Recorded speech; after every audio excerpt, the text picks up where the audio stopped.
This is Kimberly Quinn, host of the Mindcraft podcast, and I can't tell you how much fun I have had doing this podcast. I started when the world closed over the pandemic in an attempt to spread some positivity out there and give people some strategies to enhance their own well being and reduce anxiety and all of that. Now, 2 years later, we're still going strong and now listened to by 52 countries across the world. And I've even helped some of my students get going with their own podcasts. It's super easy to do. And I'll tell you, if you haven't heard about Anchor by Spotify, it is the easiest way to make a podcast with everything you need all in one place. I'll just explain for you. Anchor has tools that allow you to record and edit your podcast right from your phone or computer. When hosting on Anchor, you can distribute your podcast on listening platforms like Spotify, Apple Podcasts, and more. It's everything you need to make a podcast in one place. And best of all, Anchor is totally free. Download the Anchor app or go to anchor.fm to get started. It is a ball. Start today. Greetings, Minecrafters, and welcome to another Minecraft episode. My name is Kimberly Quinn, and I am thrilled beyond belief to be having this conversation on this glorious December morning, inches from the Christmas season. Also, Hanukkah lands on December 18th. So, any of my listeners who are Jewish and practicing or celebrating Hanukkah, that's what I meant to say, celebrating Hanukkah, happy Hanukkah. And Merry Christmas to everyone who celebrates Christmas. And if you celebrate something else or nothing, then happy December day, winter solstice, whatever it is that you do that lifts you up and lifts your spirit. So today I really want to throw it out there. Shout out to the Christmas babies. If you are not born in December, I think this will still work for you because I'm going to talk about, having your own birthday ritual. However, I do want to start out by saying one thing is that the coolest people are born in December for sure. So you may guess, yes, mine is December 20th, which is just a few days away. And also, what else did I want to say about that? How important it is to have your own thing that you do, your own, because nobody can celebrate you like you can celebrate you. And my inspiration today comes from Sarah Bon Bresnick, author of Simple Abundance, which is a day book. We talked about that, right? It's I love it because it's a page and a half, and it's just really just at least for me, it gives me a lift. I read it mostly in my 30s, and I'm picking it up again because I find her very inspiring. And so Sarah starts out with a quote by Christina Georgina Rossetti. That is not easy to say quickly, I'll tell you. And she says, "The birthday of my life is come. My love is come to me." I love that because it kind of sets the stage for what we want to talk about, which is having your own special birthday ritual, something that is what you want and not what everybody else wants for you. So Sarah starts out by saying, "Today isn't my birthday, but it might be yours." Yes, mine is in a few days, and I'm excited. Actually, I'm going to get into that shortly. I actually have a very hard time on my birthday. We'll get to that in a little bit because I know there are lots of us out there who get a little wonky around their birthday because of the way they grew up and things. So anyway, she says, "I reached a point where I'm not really big on major birthday gatherings, but I do need to distinguish the birthday of my life in special ways from the rest of the calendar." I like that.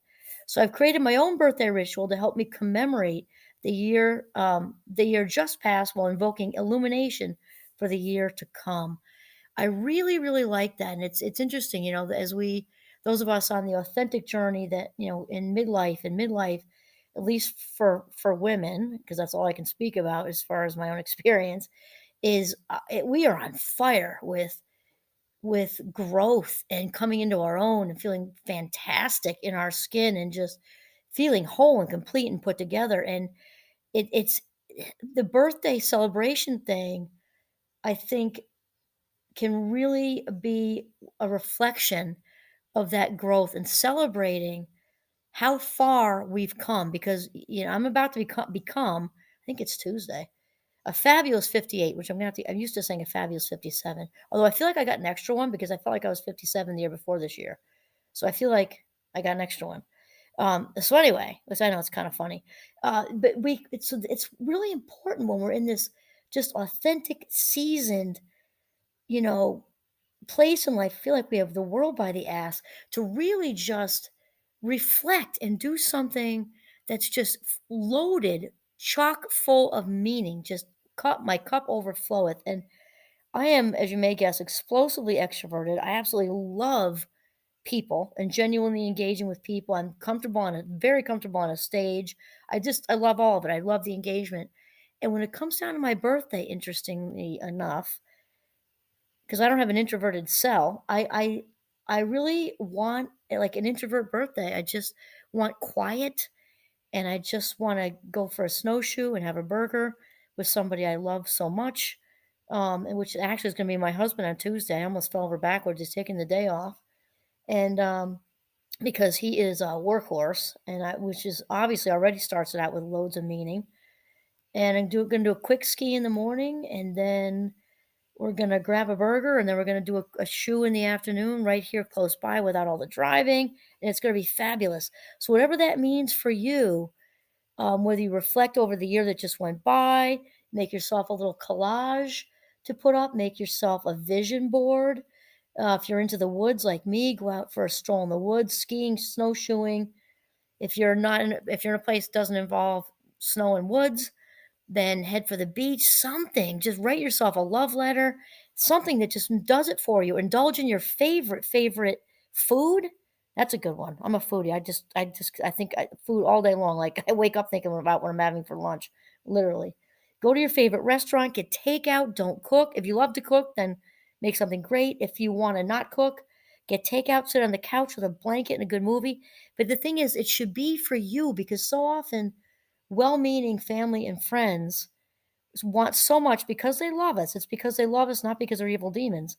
They want so much to celebrate in the way they want to.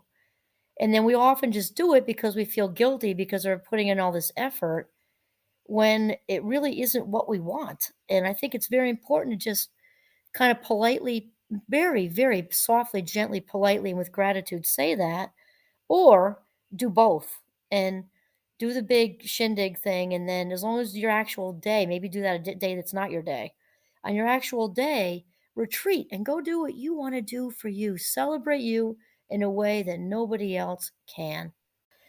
And so Sarah says, oh, I like this, though. I do the bath thing every night anyway. First, I take a soothing bath, she says, symbolically washing away the past year's pain, sorrow, regrets, mistakes, and guilt. I love that. I think I might start that.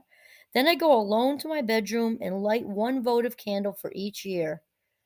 Man, if I did that, they'd probably have to call the fire department. Okay, this is not as daunting as it sounds if you use votive candle. Use one votive candle for each year. Or maybe decade. That kind of cuts it down. Anyway, um, what did I just say there? Okay, gather them together on a tray or spread them around the room. My favorite music is playing in the background. Fragrant incense fills the air. That's another one to remember. Wow. And beside my bed is a bouquet of my favorite flowers. I put on a brand new nightgown and get comfortable in my freshly made bed. Then I offer a personal psalm of thanksgiving for my life. As the candles burn, I reflect on my personal journey so far. I look at old and recent photographs, then read selections from my journal. This is fantastic. I love the meaning in this. I love the candles. I love the fresh flowers because with the fresh flowers routine, that's such a clear statement of I value myself. I'm celebrating me. I value me. I was willing to spend the money to buy the flowers, go through the effort, and park them right near the tub. I'm a big fan of worshiping the tub. And then I also like the part about the aromatherapy with scented candles and incense because that infiltrates another sense, which then elevates our happiness and well-being to another level. This is fantastic. Also, the nostalgia piece with looking at old and recent photographs to see how far we've come. This is also good. And then I'm a big fan of journaling, just out it rolls. And then she says, so many wonderful moments from the past year have already slipped from my conscious memory. It's comforting to call them back for a brief visit. Next, I ask for a birthday gift that only the giver of good can bestow, to conceive a wonderful new dream or plan to realize a dream delayed, to overcome an old fear or be released from old pain, to experience a new freedom, to discover a new strength, to find a new friend, to achieve a new sought goal, to reach toward a new aspiration, to overcome a new challenge. I sip a glass of champagne, then slowly open a beautifully wrapped gift for my authentic self. And of course, it's the perfect present. I'm just having, like Oprah says, those aha moments right now because I've had this book for sitting on my shelf. Like I said, I read it in my 30s most. I'm about to be a fabulous 58. So let's say it's at least 20. It's 20, let's at least 25 years old or 20 something years old. And it's amazing how we can read something the first time. And I'm sure I had thoughts, and my 35-year-old self had thoughts about this too.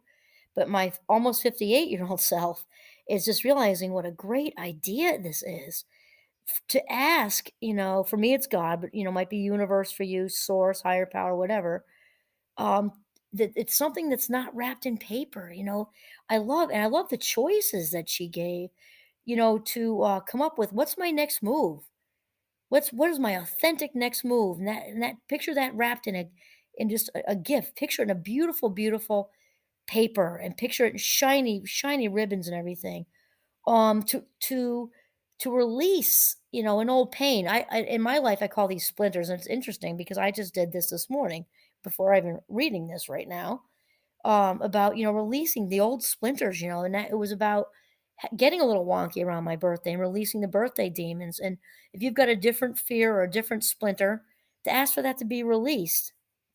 um to ask to discover a new strength that's already inside. We want to kind of pull the blanket off of it and reveal it. To find a new friend, somebody new. We often see the same people all the time, and they're wonderful. We don't want to give them up, or maybe we do. But to add a new friend is kind of a neat idea. A new aspiration, a new inspiration. I just absolutely love this. And for help with overcoming a challenge or whatever, but to ask for the most authentic gift that fits just what your spirit needs, that will lift your spirit to the stars. That's what we're talking about. An authentic gift to you, asking God, source, universe for it. And I will say, as far as all these authentic gifts, as much as it definitely as a child, it really sucks to be born in December. If you're in a family that celebrates Christmas, surrounded by friends who celebrate Christmas, because and then we all develop our little issues, right? Even in our 50s, we tell ourselves we're over it. But if somebody gives us a birthday present wrapped in Christmas paper, that's a big one. We're going to smile and say thank you, and underneath it all, we're growling because it's not, we don't like to be blended and merged. We also don't like celebrating both because it's convenient for people. And that's still, you carry that with you from being in elementary school, when everybody went on that. Back then they called it Christmas vacation, which obviously now it's holiday season, but everybody's, mom's brought in cupcakes, and then it's time for you and nobody's there anymore. That was another issue. So I'm sending this shout out to sorry, Christmas babies everywhere. Christmas babies everywhere, that we appreciate you. Happy, happy birthday. And I want you all to celebrate it in the best way possible. And try to, because we don't shake memories, right? Remember that the mind is not like a computer. It is in some ways, but not in the deleting a memory part. Anybody who's experienced trauma knows that it's the exact opposite. All they want to do is keep coming back. So you're going to probably still remember that you got the occasional birthday present wrapped in Christmas paper. You're going to remember that if you're really close to Christmas, you were home when your friends, when your friends are all, you only saw them in school, kind of thing. You can remember being, tossed a present on Christmas Day. Oh, here you go, right? Merging the celebrations. You can remember all that and maybe change how you think about it now, change how you think about it with this new authentic gift, and just move it all forward. Because, and remember that the coolest people are born in December. And as far as the authentic gifts go, at least for me, December, it was one of my favorite months anyway, because it's so deep. I was just out in the woods this morning, in a nor'easter actually, and it was absolutely intoxicating in the woods out there. That is the word I'm choosing right now. The snow and the brook and I call them the marshmallows with my kids. They like that I call 'em marshmallows, like the snow art on top of the rocks, and the sound that the brook makes. And I just contemplate how winter is such a badass. She's got to be this seasoned female, because it seems like winter kind of allows the other season their time. She's definitely the boss of the seasons, no question. And then when she feels good and ready, she lets spring roll in. But it's on her watch when she decides to. And she's recalled it a few times up in northern Vermont where it's like the sad little daffodils had, like a week of sunshine, and now we had another snow up here in northern Vermont. Their sad little heads are dipping down because winter is the boss. And for those of us born in December, and even though the getting together thing can be a drag, we talked about the Christmas paper thing can be a drag.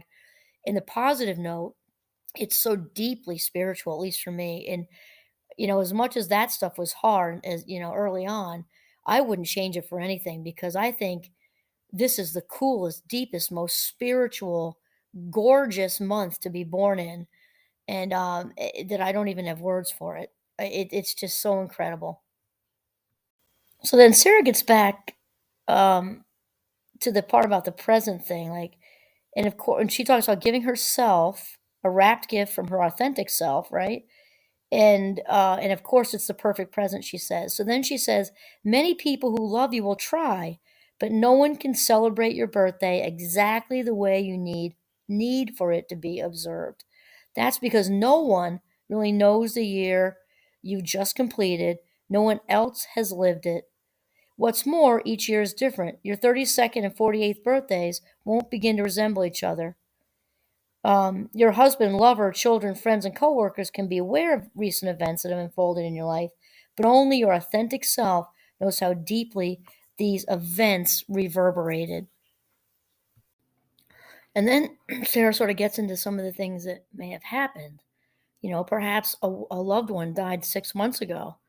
The rest of the world assumes you've moved on, when the reality is that the shock of your loss has only begun to wear off and your grief has just set in. Wow, I think in general, we're talking about birthdays and specifically, Christmas babies, all babies, but Christmas babies. And with the holidays at the same time, because the holidays obviously really stir that stuff up. Any loss doesn't necessarily have to be 6 months ago, like Sarah said. Obviously, it can be a year ago, 5 years ago, 10 years ago, or somebody left, or, all these monumental things that have happened. And they tend to, I guess, become amplified at the holidays. And if your birthday happens to be then too, or the birthday of the person you lost is now with the holidays, that's just a lot to handle. That's what I'm saying. And then, I like how she said, when the reality is, grief is its own process and it doesn't stop till it's done. So we can sort of pause the grieving process. Well, it kind of really pauses itself.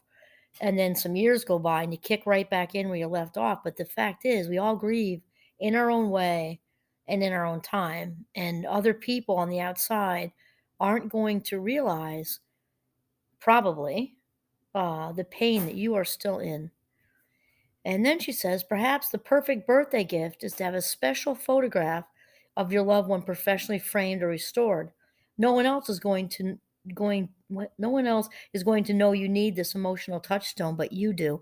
I love how the focus is on going within, because we know we win from within, right? This is where it all happens. How valuing ourselves, loving ourselves, accepting ourselves. Everything we need is already inside. And I like how Sarah, talking about having a birthday ritual, talking about going inside, because it's very emotional, very reflective, very meaningful, and also very validating. And she says, maybe you need not a boisterous family party, but a few private hours to remember to honor the sacredness of the profound changes that have occurred in your life.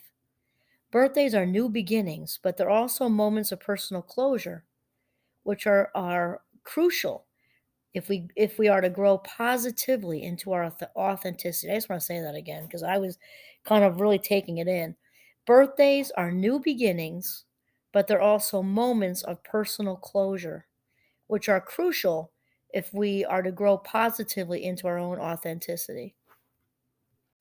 Now, this is really some good stuff here, and I have to say, Sarah's about to get into this, but I'm a big fan of birthdays, and we always have really celebrated them huge in our house for the kids, and just such fond memories. And one thing I think of with the season crew, thankfully, I don't hear it much, but occasionally, like, oh my God, I'm turning 50. Oh my God, I'm turning 60. Oh my God, 70, 80, 90, whatever it is. And they're like, sometimes in a joking way, but it's still negative. And I'm thinking to myself, celebrate that stuff, even if it's just with yourself and you have a lunch party for one. Think of the alternative. These monumental birthdays with zeros and people whine and black balloons and all this stuff. Think of the alternative. Worm food, planting the daisies, over, memorial stones. Bad, bad, bad. Celebrate this stuff. You're alive, you're good, you're back. So Sarah says every birthday, not just the ones marking a new decade, is a significant milestone, right? I mean, we are going through life and if you've lived to be a fabulous 58 or you've lived, any amount of time, you know that life is wonderful. It's fantastic. And there are speed bumps along the way because that's how we grow, right? So if you put in any time, right, on into your life journey, you know that there's a lot to celebrate because it takes a lot of chutzpah, to get through the tougher times, right?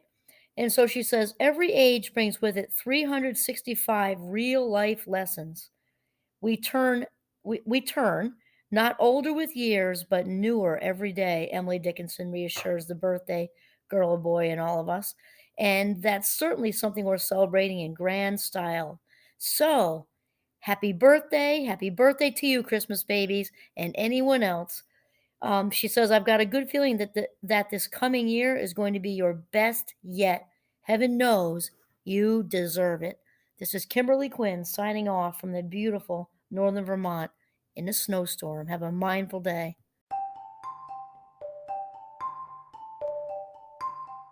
No, this is really some good stuff here, and I have to say, Sarah's about to get into this, but I'm